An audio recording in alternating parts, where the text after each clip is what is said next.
એવી છે આપા રતાએ બહુ જાણવા જેવી છે.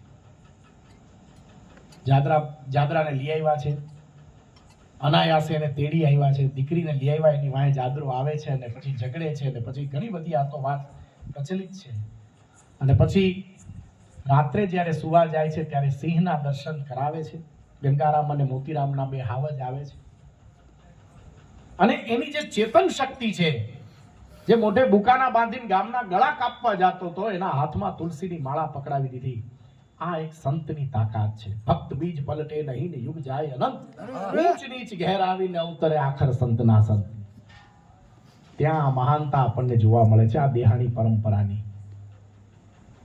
ત્યાંથી જાદરો પોતાનો ઘોડો મૂકી દે છે, પોતાની તલવાર મૂકી દે છે, પોતાના બુકાના મૂકી દે છે, પોતાનો આખો સ્વભાવ મૂકી દે છે અને કેવળ ને કેવળ આધ્યાત્મના માર્ગે ચાલે છે.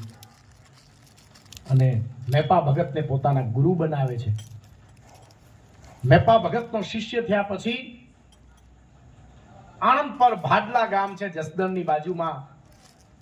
ત્યાં એક 11 વર્ષના કાઠીના દીકરાને પોતે ઠાકરની કૃપાથી આંખો આપે છે અને એ આપણને દાના ભગતના સ્વરૂપમાં ચલાળા વાળા મળે છે. આપા દાના એના ગુરુ આપણા જાદરા ભગત છે. દાન બાપુની જગ્યા તો બહુ પ્રચલિત થઈ છે. એ આપા દાના એના શિષ્ય તરીકે આપણને આપા ગીગા મળ્યા. આ દેહાણી પરંપરાને દરેક વખતે એટલા માટે યાદ કરીએ છીએ.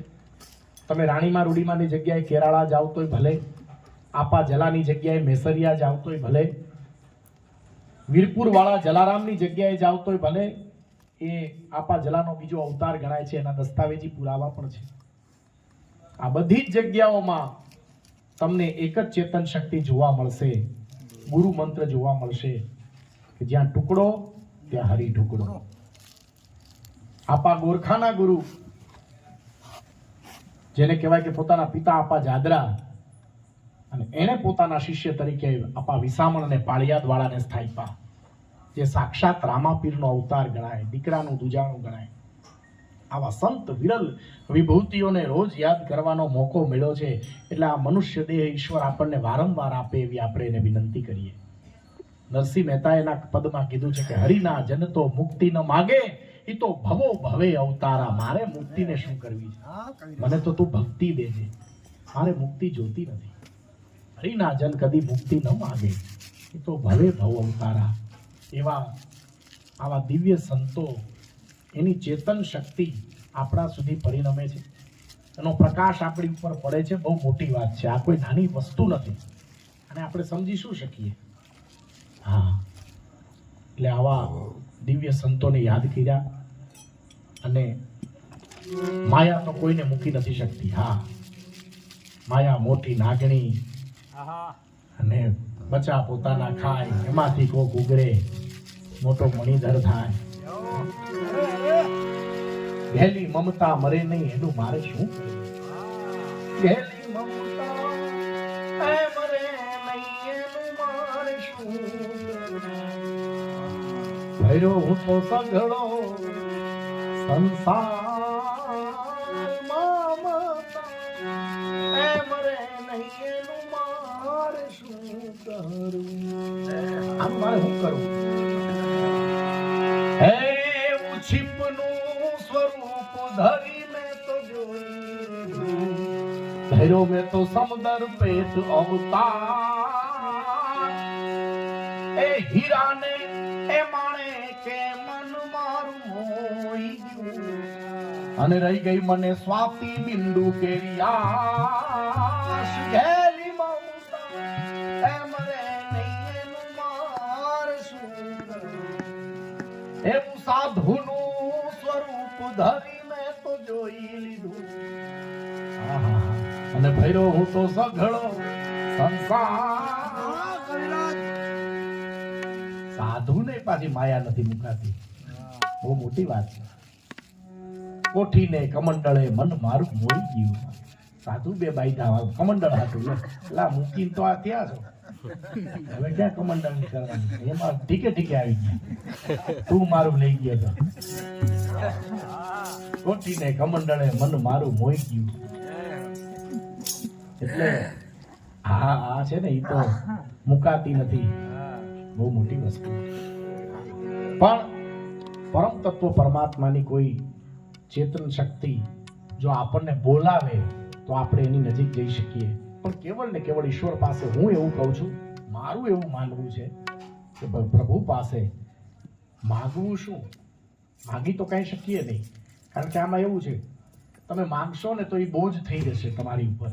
હા, એ તો દયાળુ છે, દ્વારકા વાળો તો બહુ દયાળુ ઠાકર છે, તો આપી દે.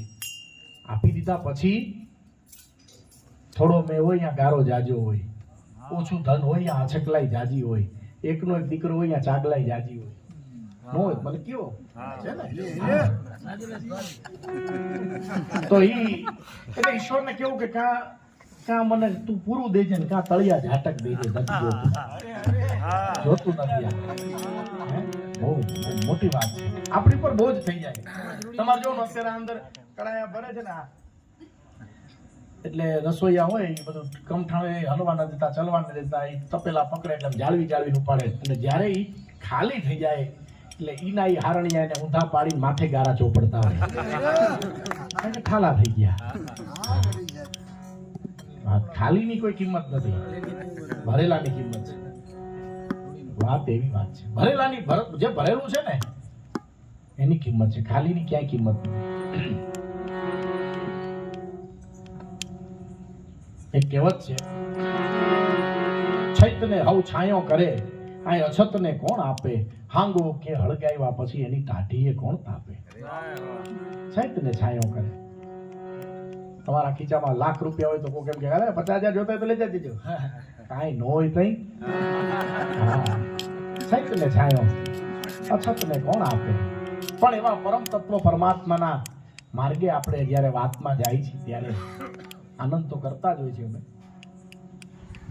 રૂડીમાં મને વાત કરી કમસીભાઈ, એટલે જરાક યાદ દઈ દઉં. પ્રજાપતિ પરિવાર અને એમાં આ ભાદરવો મહિનો છે, રામદેવ પીરજીના નોરતા હાલે છે માટે અમદાવાદની અંદર સરસપુરની અંદર સાડવી વાળ છે, અને એમાં રૂડીમાની જગ્યા આવેલી છે. નાનું એવું આવડું મકાન છે આજની તારીખે. પણ રૂડીમા અને ભગવાન બાપા બંને અલખનો આરાધ જગાવ્યો તો કેલિકો મિલમાં નોકરી કરે અમદાવાદની અંદર, કાપડ મિલ હતી, અને માડી ઘરે ટુકડો દેતા સાધુ સંતોને. આ 60-70 વર્ષ પહેલાની વાત છે. ત્યારે રથયાત્રા નવી અમદાવાદમાં શરૂ થઈ હતી. સરસપુર આવીને અમદાવાદ કોટ વિસ્તાર હતો એટલે આ પૂરી થઈ જતી હતી. ત્યારે સરસપુરની અંદર સર્વપ્રથમ રથયાત્રાને જમાડવાનું બીડું કોઈએ ઝડપું હોય તો એ રૂડીમાએ ઝડપું છે. એમનું મૂળ ગામ છે માવ ઝીંઝવા, અને તેઓ પોતે પ્રજાપતિ પરિવાર, અને એમાંય બગસરા તાલુકાનું માવ ઝીંઝવા ગામ એટલે કર્મણ ભગતનું ગામ. કર્મણ ભગત એટલે આપા ગીગા પછી જે સત્તાધારની ગાદી ઉપર બેઠા હતા તે કર્મણ બાપુ, એનું ઈ ગામ છે ને એના પરિવારમાંથી રૂડીમાં આવે છે. એટલે એ રૂડીમાં ટુકડો ચાલુ કર્યો. ધીમે ધીમે ભક્ત મંડળ એમાં જોડાણું. એક શેરી જોડાણી, વાસણ શેરી જોડાણી, સાડવી વાળ જોડાણી, સરસપુર આખું જોડાયું. અને આજની તારીખે પણ જ્યારે રથયાત્રા આવે છે ત્યારે આખી રથયાત્રાને સરસપુર જમાડે છે. સરસપુરની દરેક પોળની અંદર, દરેક ખાંચાની અંદર, દરેક લાઈનની અંદર, દરેક શેરીની અંદર લોકોને બેસાડીને જમાડવામાં આવે છે. અને આજની તારીખે દ્વારકાધીશનો ઠાકરનો જે થાળ છે તે રૂડીમાના ઘરેથી જાય છે. આવા રામદેવ પીરના એ પરમ ઉપાસક હતા, અને એમની જગ્યા આજે પણ છે. અને આજે પણ ત્યાં પ્રગટ પરચો એ છે કે એ પરિવારની અંદર દીકરીનો જન્મ નથી થતો, કેવળ દીકરા જ જન્મે છે. હા, કલિકાળની અંદર આ પરચા જો કોઈ પૂરી શકતું હોય તો કેવળ ને કેવળ કળિયુગનો દેવ એવો રામદેવ પીર પૂરી શકે. માટે એને આપણે યાદ કરીએ છીએ આ પરંપરાને. વાલબાઈમાં પણ થઈ ગયા ભલગામમાં. તેઓ પટેલ પરિવારમાંથી કડવા પટેલ, લેવા પટેલ હતા. એને પણ ટુકડો ચાલુ કર્યો. આજે ભલગામમાં એની મોટી જગ્યા છે. આપા એને તો 70 વર્ષ કાથરોટ નો મૂકી રસો સત્તાધારની માથે ધોળા આવી ગયા ત્યાં લગી. આ હેલું તો છે જ નહીં. પેલી વાત ઈ બહુ અઘરું છે. અને ભજન જેણે કર્યું એના આજે નામ રહી ગયા છે. બાકી તો મનુષ્ય છે, અવતાર ધરીને પાછા વયા જાય આપણે. પણ પરમ તત્વને પામવા માટે હિંગોળદાન એમ કહે છે પ્યાર કરી લે એ પ્યાર કરી લે શું કોઈ તારો યાર અરે ગોતી લે ને એ તું ગોતી લે તારી ભીતર છે ક્યાંય તારી અંદર બેઠો એને પ્રેમ કર અરે અજબ આલમ છે આ ઈશ્વરની એમાં બુદ્ધિશાળી તમામ નથી બધા થોડા બુદ્ધિ વાળા હોય અરે બુદ્ધિ વાળા અહીંયા છે થોડા પણ ગાંડાના ક્યાંય ગામ